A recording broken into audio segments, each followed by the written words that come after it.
So అరచేతితో సూర్యుడిని ఆపటం వీలవుతుందా మీరు చెప్పండి.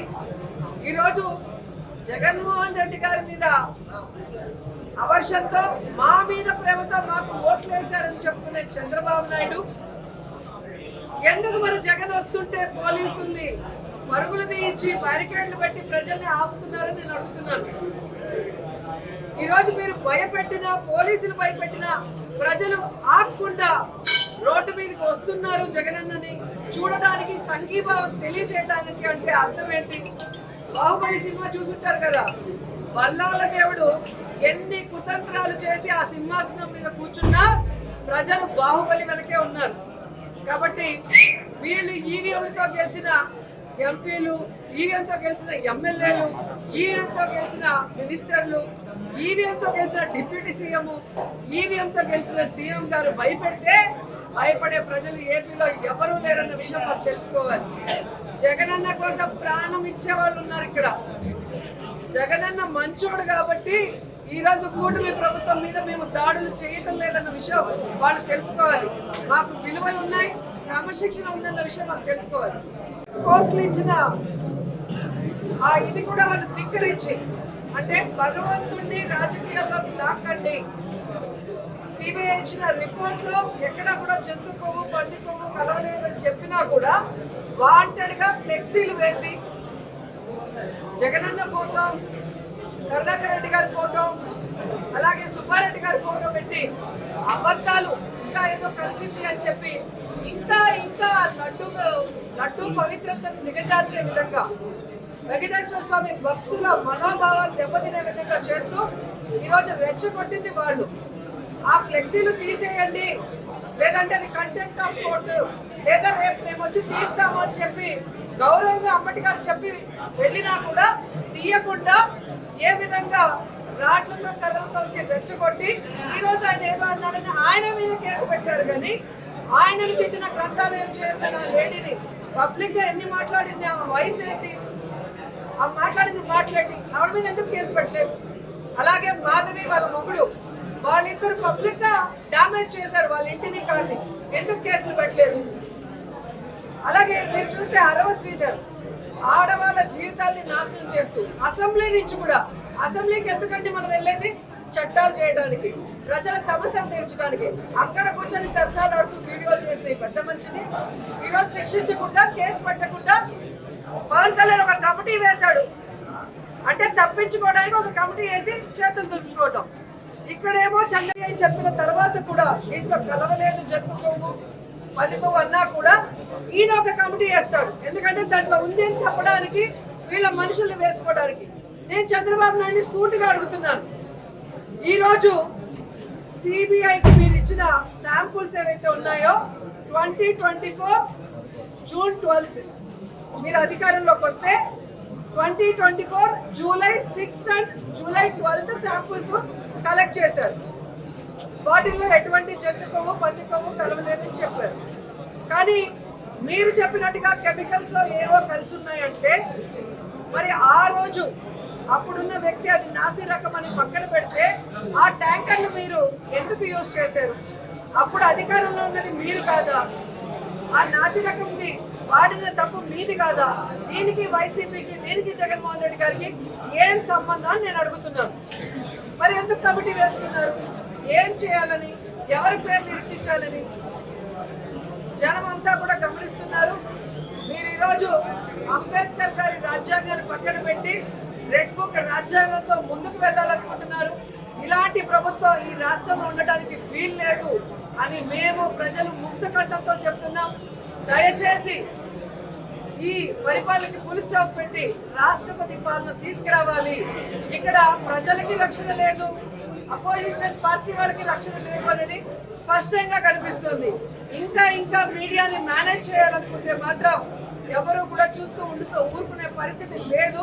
ఖచ్చితంగా మీడియా కూడా ఇక్కడ జరుగుతున్న వాటిని, ఈ కూటమి ప్రభుత్వం చేస్తున్న తప్పుల్ని చూపించాలని కూడా మిమ్మల్ని అందరినీ కూడా కోరుకుంటున్నాను. అలాగే అంబటి రాంబాబు గారి మీద జరిగిన దాడులు చూస్తుంటే మనం ఎటుపోతున్నాం అనే ప్రశ్న అందరికీ వస్తుంది. ఎందుకంటే రాజకీయాల్లో ప్రతిపక్షంలో ఉన్నప్పుడు అధికారం ఒక తప్పు చేస్తే అధికారంలో ఉన్న వాళ్ళని నిలదీయటం అనేది ప్రతిపక్షంలో వాళ్ళ హక్కు. అది సరి చేసుకోవాల్సిన బాధ్యత అధికారంలో వాళ్ళకి ఉంది. అది తప్పైతే సాక్ష్యాధారాలతో చూపించాల్సిన అవసరం కూడా వాళ్ళకి ఉంది.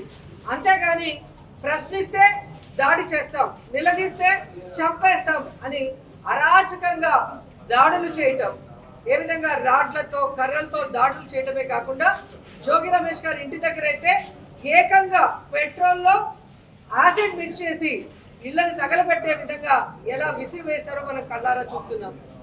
ఈరోజు మనం ఆంధ్రప్రదేశ్లో ఉన్నామా, ఆఫ్ఘనిస్తాన్లో ఉన్నామా అని అర్థం కావట్లేదు. తాలిబాన్ల కన్నా ఘోరంగా ఈ కూటమి ప్రభుత్వంలో ఉన్న నాయకులు, కార్యకర్తలు ఈరోజు రౌడీల్లాగా, గూండాల్లాగా ఏ విధంగా ఎక్స్ మినిస్టర్ ఇళ్ల మీద దాడులు చేయడమే కాకుండా ఆ ఇంట్లో ఉన్న కుటుంబ సభ్యులు, పెద్దవాళ్ళు, మహిళలు, చిన్నపిల్లల్ని కూడా చంపడానికి తెగించారు అంటే మరి పోలీస్ వ్యవస్థ ఉందా, చనిపోయిందా నాకు అర్థం కావట్లేదు. ఎందుకంటే కాపాడాల్సిన పోలీసులే ఈరోజు అండగా ఉండి వారి సమక్షంలో వారితో కలిసి ఈ దాడులు చేస్తుంటే వాళ్ళు చూస్తూ ఉండటం అనేది చాలా సిగ్గుచేటని కూడా ఈ సందర్భంగా తెలియజేసుకుంటున్నా. ఎందుకు కాకి షర్ట్లు వేసుకోవడం, హ్యాపీగా పసుపు షర్ట్లు వేసుకోవచ్చు కదా. ఈరోజు తల మీద ఉన్న 3 సింహాలు తలెత్తుకునే విధంగా ఉండాలి. కానీ ఈరోజు కూటమి ప్రభుత్వంలో ఉన్న ఈ ఈవీఎంలతో గెలిచిన వాళ్ళకి బానిసలుగా ఉంటూ ఈరోజు ఎక్స్ మినిస్టర్ల మీద, నాయకుల మీద, మహిళల మీద దాడులు చేయిస్తుంటే సిగ్గుచేట కాదని అడుగుతున్నాను. ఈ రాష్ట్రంలో మీరు అధికారంలో రావడానికి ఎన్ని అబద్ధాలు చెప్పారు, ఏ విధంగా ప్రజలను మాయ చేశారు. ఈరోజు అధికారంలోకి వచ్చిన తర్వాత వచ్చినందుకైనా మీరు చెప్పింది చేయాలి. అది చేయకుండా చేతకాని వాళ్ళలాగా మిగిలిపోయి ప్రజల చేత అసహించుకోబడి ఈరోజు ప్రజల నుంచి ఎలా డైవర్షన్ తీసుకురావాలన్న ఆలోచనతోనే ఈ లడ్డూ ఇష్యూని మీరు తీసుకొచ్చారనేది ప్రజలందరూ కూడా గమనిస్తున్నారు. ఎందుకంటే హిందువులుగా ఉండి ఈరోజు లడ్డూ గురించి ఇంత నీచంగా మాట్లాడారు అంటే చంద్రబాబు నాయుడిని, పవన్ కళ్యాణ్ని, వెంకటేశ్వర స్వామి ఊరికే వదులుతాడా అని నేను అడుగుతున్నాను. ఎందుకంటే భయం లేకుండా, వెంకటేశ్వర స్వామి అంటే భక్తి లేకుండా నోటికి వచ్చిన అబద్ధాల్ని పందుకోగలిసిందంటారు, జంతుకోగలిసిందంటారు, ఫిష్ ఆయిల్ కలిసిందంటారు. ఈరోజు సిబిఐ రిపోర్ట్ క్లియర్ కట్ గా ఇచ్చింది. ఎటువంటి జంతు కొవ్వు కలవలేదు, ఎటువంటి పంది కొవ్వు కలవలేదు, ఎటువంటి ఫిష్ ఆయిల్ కలవలేదు అని 18 నెలలుగా కుటుంబ సభ్యులు మొత్తం మీద ఈరోజు కక్ష సాధింపు చర్యలు చేస్తున్నారు. మొదటగా జోగి రమేష్ గారు వాళ్ళ బ్రదర్ మీద కల్తీ మద్యం కేసు అని చెప్పి అక్రమ కేసు బనాయించి జైల్లో పెట్టారు. వాళ్ళ కొడుకు రాజీవ్ మీద కేసు పెడతారు, సాక్షాత్తు వాళ్ళ సతీమణి మీద కేసు పెడతారు.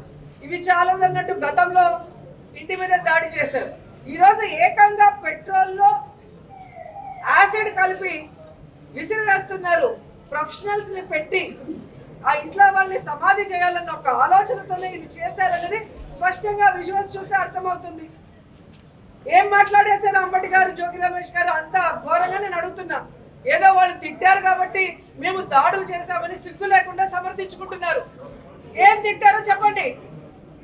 అలా తిట్టిన వాళ్ళ ఇళ్ల మీద రాళ్ళు వేయాలి, తగలబెట్టాలి అంటే సాక్షాత్తు ప్రధానమంత్రి గారిని నీచాతి నీచంగా మాట్లాడిన చంద్రబాబు నాయుడు ఇంటిని ఏం చేయాలి? మోడీ గారి గురించి, వాళ్ళ భార్య గురించి, వాళ్ళ తల్లి గురించి నీచాతి నీచంగా మాట్లాడాడు చంద్రబాబు నాయుడు. హిందీ రాకపోయినా ఆ హిందీలో అదే సాక్షాత్తు ప్రధానమంత్రి మోడీ గారిని బాలకృష్ణ మాట్లాడాడు. మరి ఆయన ఇంటిని ఏం చేయాలి అని అడుగుతున్నాను. నా తల్లిని దూషించారు, 5 కోట్ల రూపాయలు ఖర్చు పెట్టి అన్ని ఛానల్స్ తో దాడి చేయించారు అని సాక్షాత్తు పవన్ కళ్యాణ్ చెప్పాడు లోకేష్ మీద. మరి ఆ రోజు పవన్ కళ్యాణ్ మనుషులు అనుకున్నట్టే లోకేష్ ఇంటిని ఏం చేసి ఉండాలి ఒకసారి చెప్పండి. అమిత్ షా తిరుపతికి వస్తే ఏ విధంగా రాళ్లే ఇచ్చాడు, ఏ విధంగా ఆయన మీద చెప్పులే ఇచ్చాడో మీరు అందరూ చూశారు. మరి అమిత్ షా చంద్రబాబు నాయుడు ఇంటిని, వేసిన కార్యకర్తల నాయకుల ఇంట్లోని ఏం చేయాలో ఒకసారి మాట్లాడండి. నా గురించి బండారు సత్యనారాయణ మాట్లాడాడు. ఎవడైనా అన్నం తినేవాడు ఆ విధంగా మాట్లాడతాడా? వాడిని ఏం చేయాలి, వాడి ఇంటిని ఏం చేయాలో ఒకసారి చెప్పండి.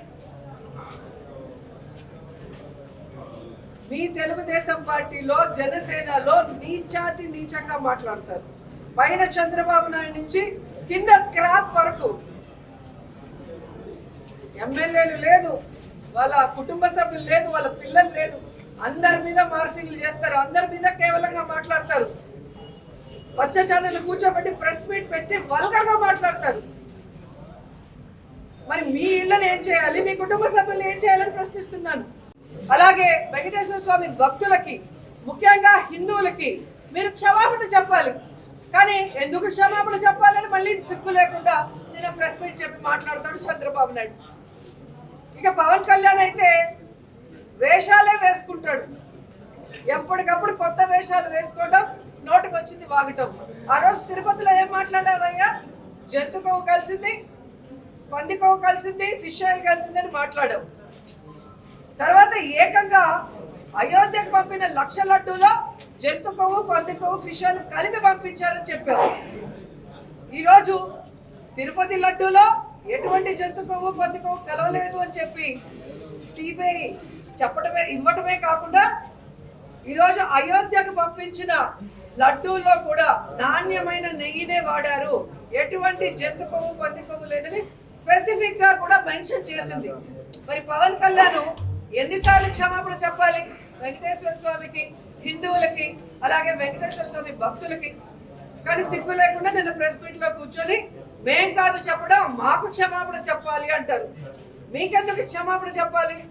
చంద్రబాబు నాయుడు బూట్లు వేసుకొని పూజలు చేస్తున్నందుక, లేదా ఇదే దుర్గమ్మ టెంపుల్ అనుసంధానం ఉన్న 21 టెంపుల్ని గుద్దేసినందుక, లేదా తిరుమల వెంకటేశ్వర స్వామి లడ్డు ఎంత పవిత్రమైందో మనకు తెలుసు, దాని మీద అబద్ధాలు చెప్పినందుక? దేనికి చంద్రబాబు నాయుడు క్షమాపణ చెప్పాలి? నీకెందుకు క్షమాపణ చెప్పాలో నువ్వు చెప్పాలి. ఈరోజు మీరు ఏదైతే మళ్ళీ ప్లేట్ ఫిరాయించి ఆ లడ్డూ ఇష్యూని డైవర్ట్ చేయడానికి సిబిఐ మీ తప్పు అని తెలియజేసింది ప్రజలకు తెలిసిపోతుందని ఈరోజు అంబటి గారి మీద ఏ విధంగా దాడి చేయడానికి మీ ఎమ్మెల్యేల్ని, మీ గ్రంథాలయం చైర్మన్లు, మీ నాయకుల్ని ఎలా ఉసిగొల్పారు? పబ్లిక్ గా రోడ్డు మీద కర్రలు, రాడ్లు పట్టుకొని తిరుగుతుంటే పోలీసులు చోద్యం చేస్తున్నారంటే సిగ్గుచేటు. వీళ్ళంత ధైర్యంగా బయటకు వచ్చి దాడులు చేస్తున్నారు అంటే దీని వెనక ఎవరున్నారు? లోకేష్ ఉన్నది నిజం కాదా? చంద్రబాబు నాయుడు ఉన్నది నిజం కాదా? వీళ్ళు ఉన్నారు కాబట్టే వాళ్ళు బరి తగ్గించారు, వీళ్ళు ఉన్నారు కాబట్టే పోలీసులు మౌనంగా ఉన్నారనే దానికి ఈరోజు అందరూ కూడా అర్థం చేసుకోగలుగుతున్నారు. ఏకంగా అంబటి గారి ఇంట్లో దూరి వాళ్ళ వైఫ్, కూతుర్లు, అల్లుడు, పిల్లలు, మనవళ్ళు, మనవరాళ్ళు ఉంటే వాళ్ళని చంపడానికి ప్రయత్నిస్తారు. మళ్ళీ సిగ్గు లేకుండా ప్రెస్ దగ్గరకు వచ్చి మేము దాడి చేసాం, ఇలాగే చేస్తాం, మళ్ళీ మాట్లాడితే ఇంకా కొంతమందిని తీసుకొచ్చి ఇంకా పెద్దగా చేస్తామని ఒక ఎమ్మెల్యేగా ఒక మహిళ మాట్లాడుతుంటే ఆమె మీద, ఆమె మొగుడి మీద ఇంతవరకు కేసు లేదు.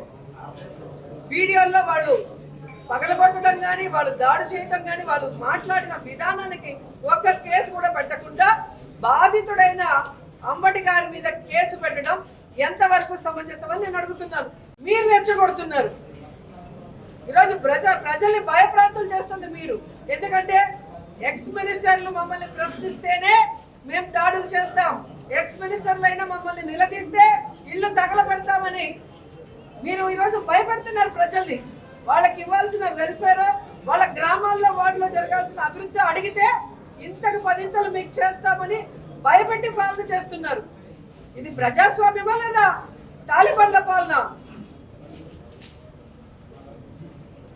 అసలు ఎంత ఘోరంగా ఉందంటే, జగన్మోహన్ రెడ్డి గారు వస్తున్నారు వాళ్ళని పరామర్శించడానికంటే రండి చూసుకుందాం, ఎలా వస్తారో చూస్తాం అని మాట్లాడతారు. ఎమ్మెల్యేగా ఉన్న ఆవిడ ఫస్ట్ టైం ఎమ్మెల్యే అయింది అనుకుంటా. ఎమ్మెల్యే చేసినందుకు ప్రజలకు సర్వీస్ చేయి, నువ్వు ఇచ్చిన వాగ్దానాలు నెరవేర్చు, అంతేగాని ఒక రౌడీలాగా, గుండెలాగా మాట్లాడితే చూస్తూ ఊరుకుంటారు అనుకున్నావా? ఏం చేయగలిగావు? వచ్చాడుగా జగన్, జగన్ వెనక సముద్రంలో జనం వచ్చారు. ఏం చేయగలిగారు మీరు, మీ పోలీసులు? ఈరోజు అడుక్కుంటున్నారు, సార్ రూట్ మార్చినండి సార్, మా ఉద్యోగాలు పోతాయి సార్, జనాలు నిలవట్లేదు సార్ అని చెప్పి. అది జగన్. జగన్ అంటే బ్రాండ్, జగన్ అంటే ఎమోషన్. జగన్ కోసం ప్రాణాలు ఇవ్వడానికి అందరం సిద్ధంగా ఉన్నాం. మీరు భయపడితే భయపడే వాళ్ళు ఇక్కడ ఎవ్వరు లేరు. మీరు ఎంత భయపడితే అంత రెట్టింపుగా జనాలు వస్తారు జగనన్న వెనుక. మీరు ఈవీఎంలతో గెలిచారనేది ప్రతి సందర్భంలో కూడా ప్రూవ్ అవుతూనే ఉంది. జగన్ ఇంట్లో కూర్చుంటే రా జగన్ బయటికి, నీకు భయం వేస్తుందా, ధైర్యం ఉంటే రా అంటారు. బయటకు వస్తేమో పోలీసులతో అడిగించుకుంటారు, అటు వెళ్ళరా ఇటు వెళ్ళరా, ఆ టైంకి రారా ఈ టైంకి రారా. అంత భయం ఉన్నప్పుడు ఎందుకు సవాళ్ళు చేస్తారు రమ్మని.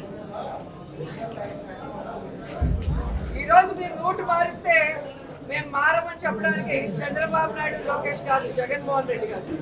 జగన్మోహన్ రెడ్డి గారు వచ్చేది ఈరోజు జోగి రమేష్ కుటుంబాన్ని పరామర్శించడానికి, వాళ్ళకి అండగా నిలబడడానికి వస్తున్నారు. కాబట్టి మీరు ఏ రూట్ లో రమ్మన్నా ఆయన వస్తారు, ఆయనకి ఇబ్బంది లేదు.